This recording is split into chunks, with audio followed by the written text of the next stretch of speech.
இப்போது நாங்கள் எங்கள் ஊரை பற்றி பேசப் போகின்றோம். எங்கள் ஊர் மேடான மலைப்பகுதி. எங்கள் ஊரில் தண்ணீர் பற்றாக்குறை. எனவே நாங்கள் நெல் பயிரிடுவதில்லை.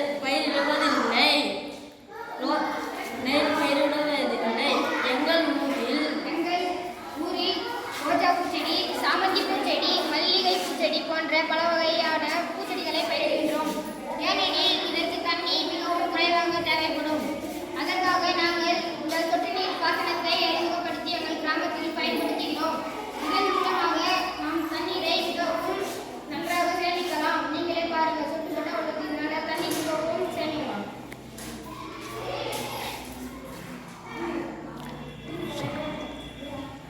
இது மூலமா தண்ணீரை சேமிப்பதனால நம்ம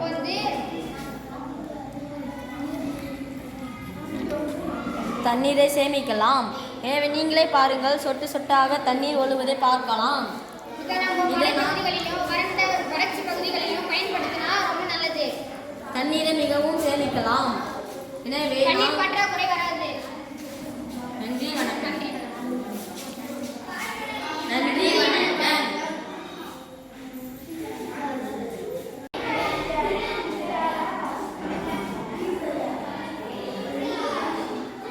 அனைவருக்கும் வணக்கம். என் பெயர் எம் கண்ணன். அரசு உயர்நிலைப்பள்ளி பூசாரி வரிசையில் படிக்கின்றோம்.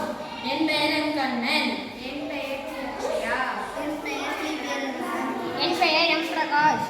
இப்போது நாங்கள் எங்கள் ஊரை பற்றி பேசப் போகின்றோம். எங்கள் ஊர் மேடான மலைப்பகுதி. எங்கள் ஊரில் தண்ணீர் பற்றாக்குறை. எனவே நாங்கள் நெல் பயிரிடுவதில்லை. எங்கள் ஊரில் ரோஜா பூச்செடி, சாமந்தி பூச்செடி, மல்லிகை பூச்செடி போன்ற பல வகையான பூச்செடிகளை பயிரிடுகின்றோம்.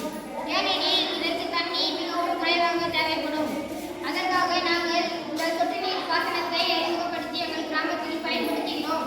இதன் மூலமாக நாம் தண்ணீரை மிகவும் நன்றாக சேமிக்கலாம். நீங்களே பாருங்கள், சொட்டு சொட்ட உள்ளதுனால தண்ணீர் மிகவும் சேமிக்கலாம்.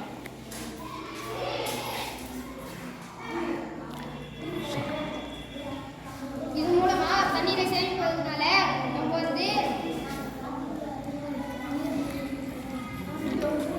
தண்ணீரை சேமிக்கலாம். எனவே நீங்களே பாருங்கள், சொட்டு சொட்டாக தண்ணீர் ஒழுவதை பார்க்கலாம்.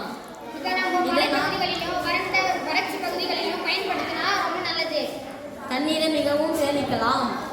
எனவே தண்ணீர் பற்றாக்குறை